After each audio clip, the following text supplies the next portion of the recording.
Forget TRT. Here are 20 scientifically backed ways to boost testosterone naturally. As we masculine warriors age, after 30, our testosterone declines 1% per year. The good news is I have 20 scientifically backed methods to help boost your testosterone. So let's get right into it. The first thing that you can do is not do a crazy cut. So if you're dieting aggressively, then your calories are low and your body's saying, I gotta preserve energy, so it's probably gonna be producing a lot less testosterone. So if you're doing a serious cut or you're dieting down and just slashing calories, then your body's probably producing a lot less testosterone than normal.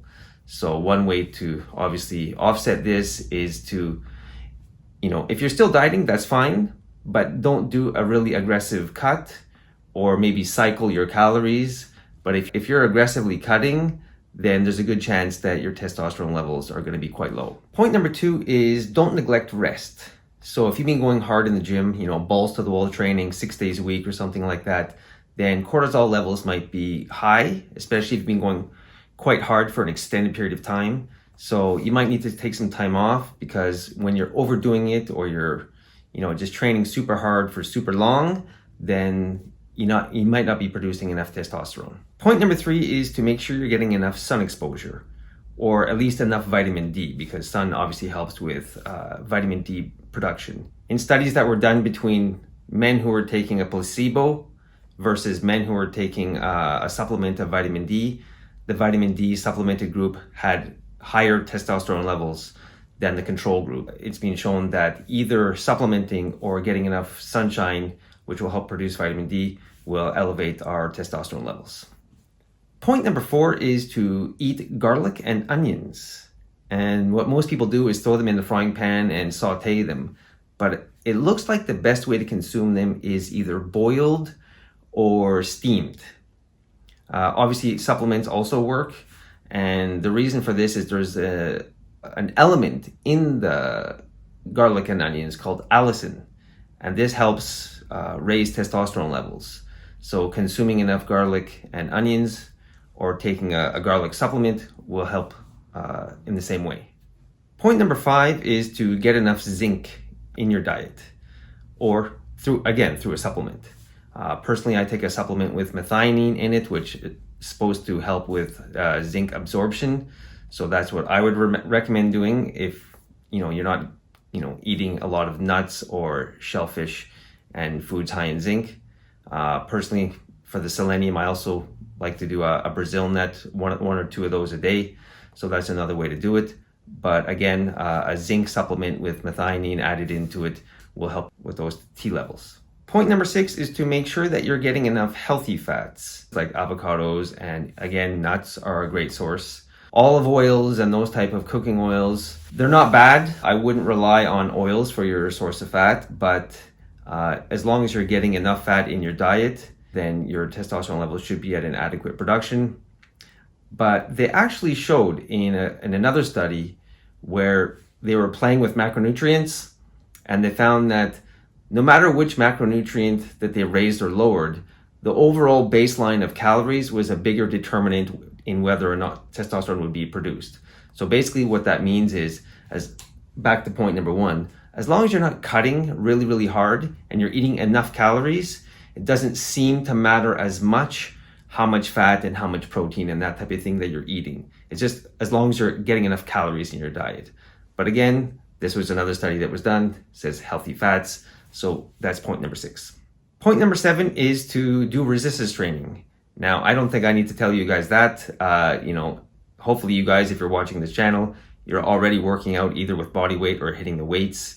And, as long as you're doing that, but overall we want to stimulate muscle growth. So the more muscle we have, the more testosterone that we're going to be producing. So point number 8, high intensity interval training. This has been shown to elevate testosterone levels more than just regular cardio. So if you're doing something steady state, like a slow jog, maybe you can switch it for sprints or, going on the exercise bike or something like that and doing, interval training. And hopefully that would increase your testosterone levels more than just, walking or, steady state jogging. Point number 9 is to make sure you're getting enough protein. Now, I know I said that The macronutrients don't really seem to matter as long as you're hitting your caloric requirements. Protein consumption is pretty important because it helps us obviously build muscle, and it has been shown in studies that increased muscle mass leads to increased testosterone production. So point number 10 is to limit or give up alcohol. And you may be thinking, no way, not possible. But if you're looking after your body and you're working out hard, then you might want to consider dialing back on the booze, because it has been shown that excessive alcohol intake can diminish testosterone production. Point number 11 is to minimize stress, which is for some people much easier said than done. So for a lot of us, we have very stressful lives, work is stressful, relationships are stressful. And when that happens, cortisol is raised. And so cortisol and testosterone kind of have an inverse relationship with each other. So we definitely don't want our cortisol to be high.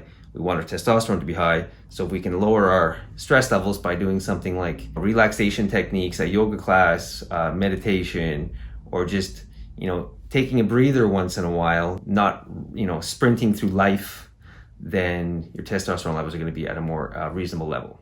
Point number 12 is to consume magnesium-rich foods. So magnesium is found in dark leafy greens, nuts, and whole grains. And it has been shown that people who consume enough magnesium, whether they're active or sedentary, have increased testosterone levels. But obviously, from what I've just said before, when you're exercising, that also helps. So no need to stay sedentary, work out as well. Point number 13 is to get enough vitamin C. So I think everybody knows that that's found in, brightly colored fruits and veggies. These also contain antioxidants. So super good for us, filled with micronutrients. So we definitely want to be consuming enough of them. And studies have shown that eating a high vitamin C diet increases testosterone levels. Point number 14 is a bit of a contentious one. So this is to avoid estrogenic foods. So foods which contain a lot of estrogen. Obviously, everybody knows that estrogen is the female hormone. Men have it too. It's super important for muscle building in men as well. But when our estrogen is too high, then testosterone is going to be lower. And you might be thinking, okay, what foods have estrogen? Soy? Yes, soy does have some estrogen-like compounds, but foods which actually have more mammalian estrogen in them would be foods like eggs and dairy. When you think about it, an egg is an ovary from a female chicken, and dairy products are, secretions from a pregnant cow. So these two products, if you're consuming a lot of them, are going to contain much more estrogen and more human-like estrogen than something like soy. So you may be steering away from, tofu and that type of thing, but I would say steer away from the dairy products. Point number 15 is to consume your cruciferous vegetables. So that's your broccoli and your cauliflower. There's a micronutrient in these foods which helps to remove excess estrogen from the blood. So the more you eat of these, the more your estrogen and testosterone balance will be in check. Point number 16 is to stay lean. So this kind of goes hand in hand, or the other side of the coin, as it were, from don't be too lean or don't do too much of a cut. But the opposite is also true. Carrying too much adipose tissue on your body decreases T levels. So we always want to have that sort of healthy balance of being lean, but not cutting calories too much. So this is point number 16, stay lean and get rid of the belly fat. Point number 17 is to get quality sleep each night. And this is going to be 7 to 9 hours of uninterrupted, quiet sleep in a cool room.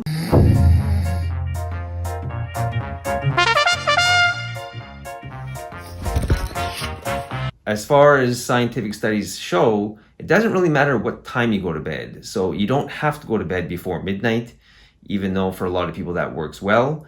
As long as it's 7 to 9 hours of uninterrupted sleep.